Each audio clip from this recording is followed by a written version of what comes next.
Welcome back to my ongoing series of reviews covering the Mortal Kombat Legacy web series from Machinima.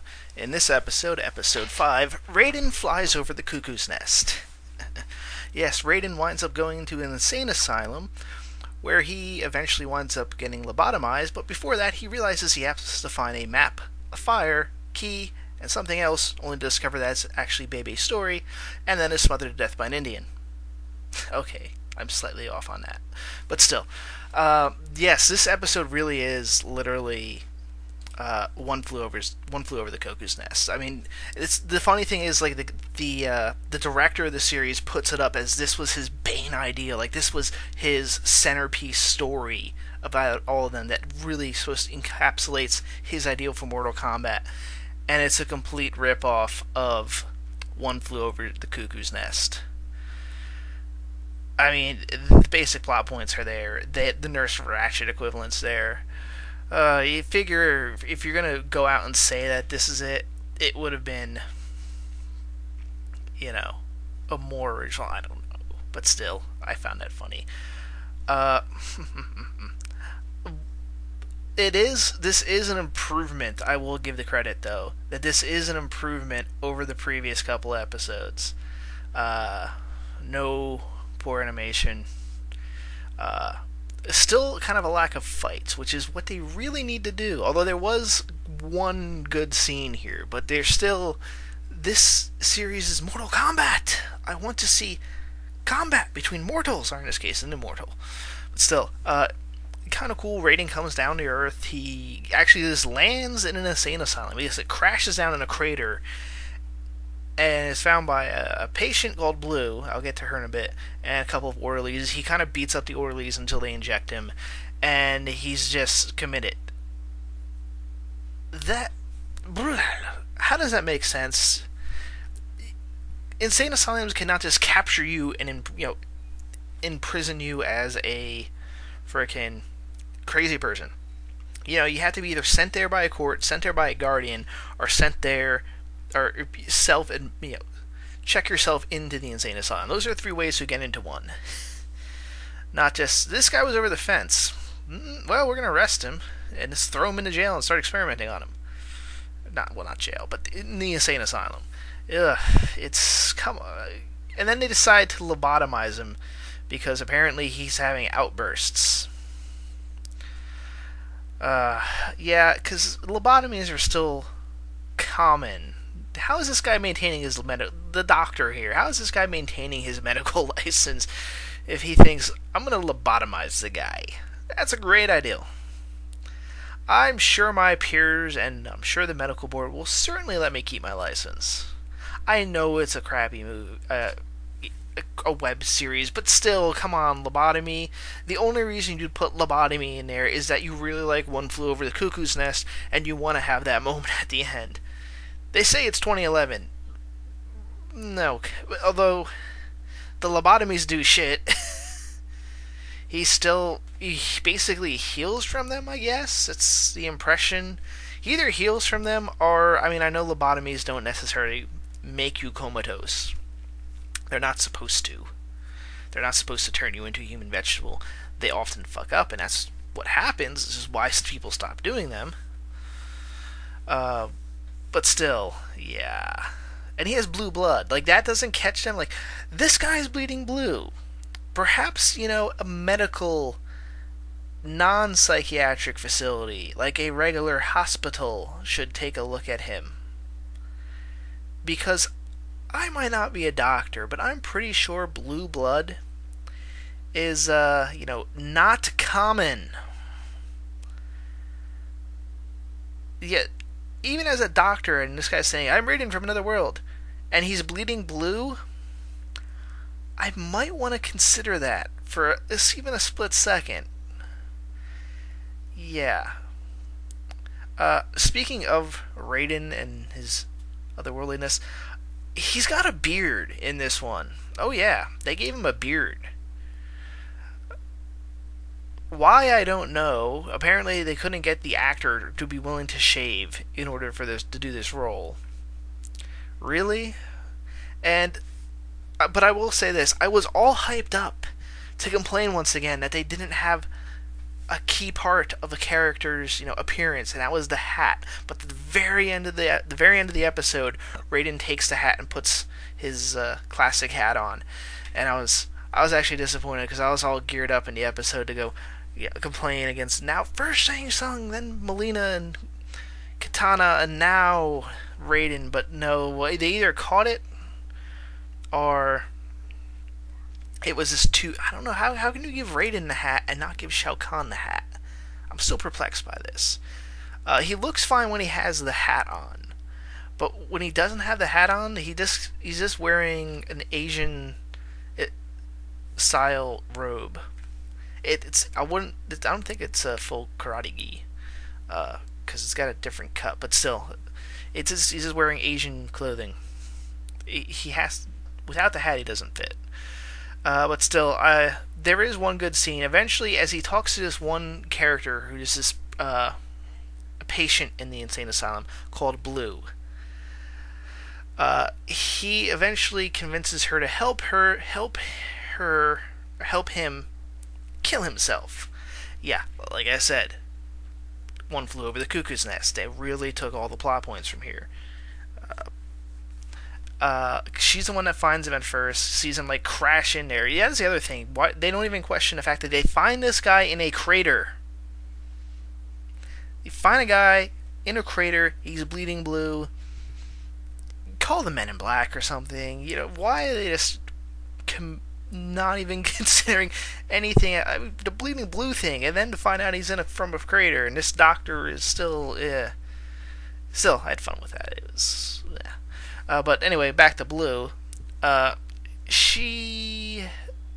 talked to her. They must. I guess it's implied they've talked before, and she apparently knows who Raiden is.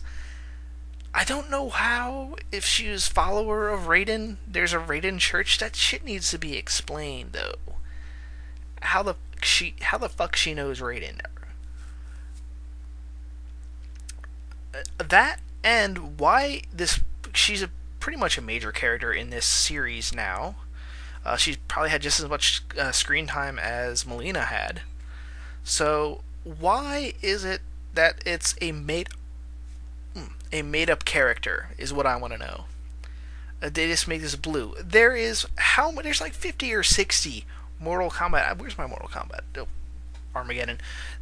Look through there. Just pick a random character from there and make her Kira. Make her Jade. You could have had her be Jade. You'd have changed the background a bit, but it still would have fit.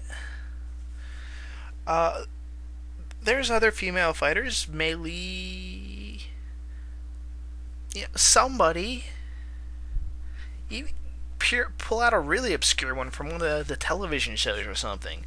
Still, I mean, to make sense. Because this is what happens. He gets her, and she basically agrees to kill him. And so Raiden at this point then decides to go and fight.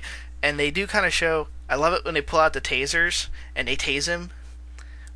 And he kind of acts like, oh, it's tasing, it's hurting. And then he gets up and he beats the crap out of the guard. He gets another guard, he catches the freaking taser in his hand, is just looking at it. I'm Raiden, bitch. And beats the crap out of that guard. And then he gets shot in the face with a freaking dart gun. Yeah. Ow. That fight was kind of fun to watch, and just to see kind of Raiden kind of had the fun. You have to kind of follow up of Raiden's acting. I think Jason Lambert really defined how Raiden should be acting.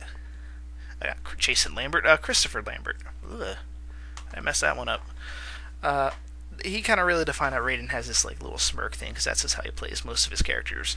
And they kind of channeled that in that scene. You can see some Christopher Lambert in this guy.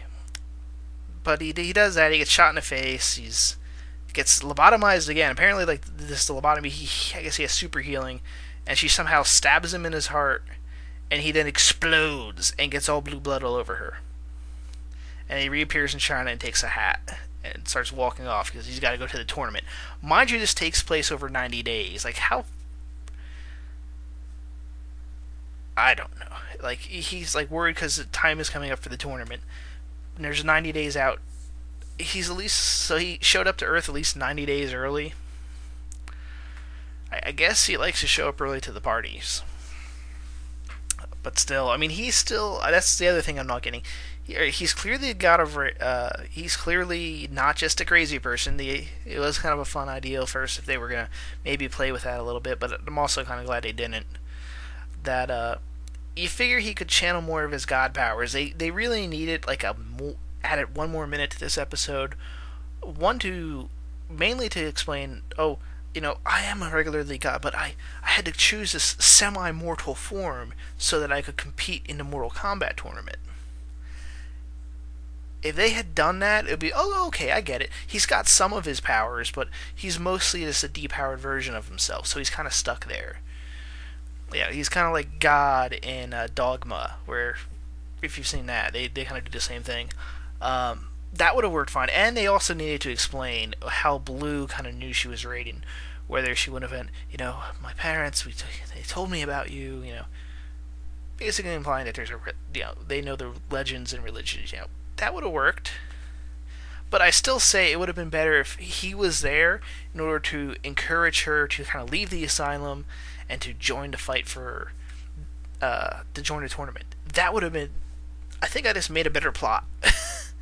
Because when you take this out, it makes no sense then. This is the plot that goes nowhere. It's pointless. Because it's not setting up the character's motivations other than that. It's just to do, hey, here's One Flew Over the Cuckoo's Nest with Mortal Kombat mixed in. In the plot of this series, unless Blue comes back later,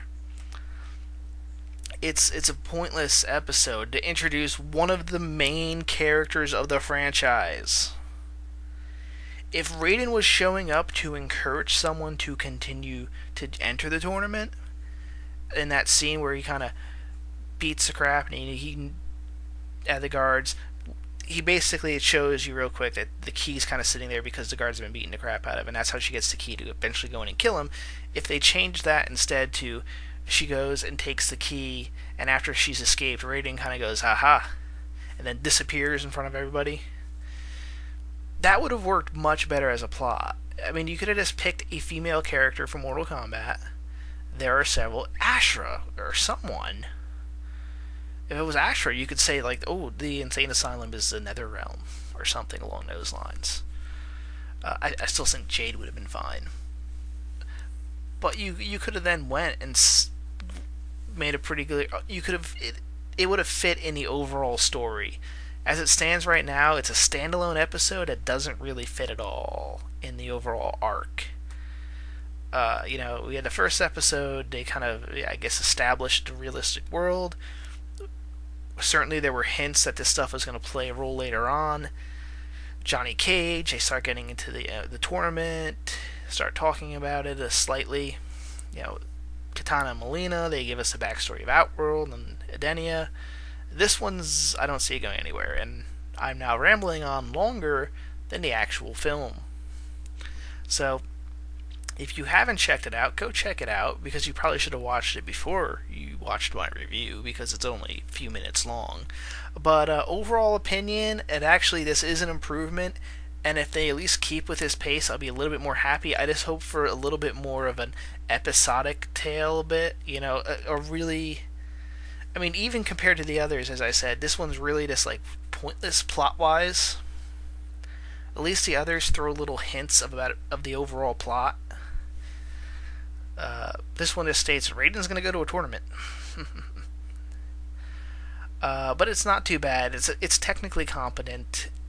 Even though it's ripping off One Flew Over the Cuckoo's Nest. I've hit that point about 10 times, and I probably overhit it at this point. But, yeah. I'm happier with this episode. There's still a ton of plot holes and stuff, but I am the type of person that can watch a movie with a lot of those and still enjoy it.